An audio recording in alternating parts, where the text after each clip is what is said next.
लखनऊ विजय रे रोमांचक है प्ले ऑफ रेस बदलिला प्ले ऑफ्र गणित। इकाना स्टाडियम रे लाल माटी पिच रे मिचेल मार्श को धुआधार पारी रे चेन्नई ढेर होईची। अवश्य मिचेल मार्श निज शतकरू वंचित होईछंती, किंतु से चेन्नई रो प्ले ऑफ गणित को संपूर्ण बिगाड़ी देइछंती। प्रथमे मुंबई एवं तापर लखनऊ ये दुई दल जे कि प्ले ऑफ रेस रु बाद पड़िछंती सेमाने नॉकआउट रेस रे थिबा दल मानक प्ले ऑफ गणित को प्रभावित करछंती। गत दुई दिन रे मुंबई ठारू पंजाब एवं गतकाली लखनऊ ठारू चेन्नई परास्त होई निजको बहुत असुविधार पकाइछंती। दर्शक बंधु, शुक्रवार दिन इकाना स्टाडियम रो लाल माटी पिच रे चेन्नई सुपर किंग्स प्रथम बैटिंग करी 187 रन संग्रह करथिला। यार जवाब रे Lucknow super giants Mitchell Marsh को धुआंधार पाळीर दम रे 16.4 ओवर ही मैच को निज नाम रे करथिला। तेबे चेन्नई रे पराजय रे सबुठु अधिक फायदा होईची राजस्थान दल को। यह व्यतीत हैदराबाद, दिल्ली एवं पंजाब को मध्य संजीवनी मिली, तेतेबेले कि चेन्नई पई आगो को रास्ता आहुरी कठिन होईची। लखनऊ रो विजय परे प्ले ऑफ रेस अत्यंत रोमांचकर होईची। वीडियो रे आगो को बढ़िबा पूर्वरु आपण मानको अनुरोध दयाकर वीडियो को गोटे लाइक कर दियंतु एवं आईपीएल केउ 4 दल प्ले ऑफ रे पहुंची पारिबे निजर बहुमूल्य मतामत दयाकर कमेंट कर जणांतु। दर्शक बंधु, लखनऊ रो विजय परे लखनऊ पॉइंट्स तालिकार सबुठु तले रही। अवश्य चेन्नई रे पराजय रे सीधा सीधा फायदा राजस्थान को होईची। राजस्थान रॉयल्स जे कि एई मैच पूर्वरु 6 नंबर रे थिला, से वर्तमान 5 नंबर स्थान को उन्नीत होईची, जेतेबेले कि चेन्नई सुपर किंग्स वर्तमान 6 नंबर स्थान रे रही।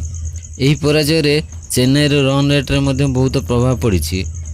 चेन्नई वर्तमान 12टी मैच रे 12 पॉइंट हासिल करथिया बेले तार रन रेट 0.027 रही। तेबे रॉयल चैलेंजर्स बेंगलुरु टॉप रे अछि।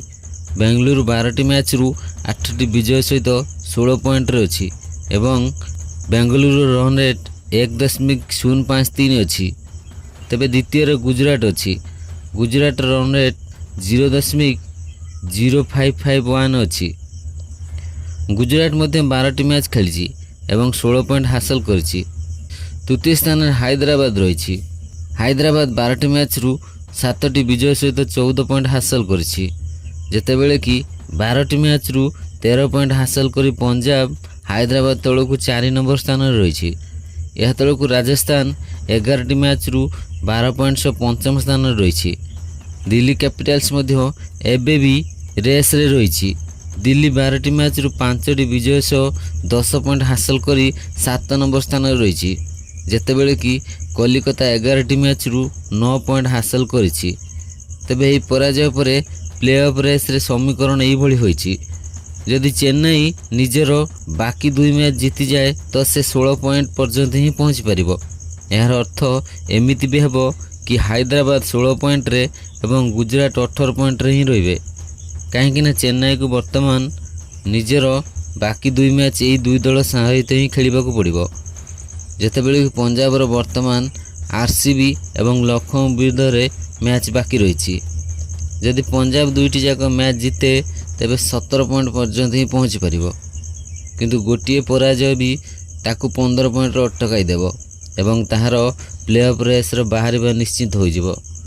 जेतेबेले कि हैदराबाद रो गोटिए मैच बेंगलुरु विरुद्ध रे अछि। यदि बेंगलुरु हैदराबाद हराई देला तो से 20 पॉइंट हासिल करि परिबो, जेतेबेले कि हैदराबाद 14 पॉइंट से रही जिवो।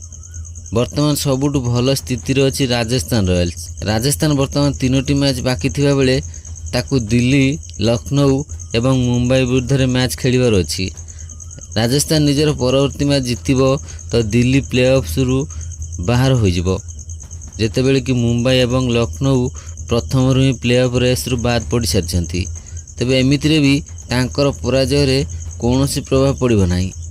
तेबे दर्शक बंधु, आईपीएल 2026 रो 4 प्ले ऑफ दल आपणक मतरे किए होई परिबे दया करी कमेंट कर जणांतु।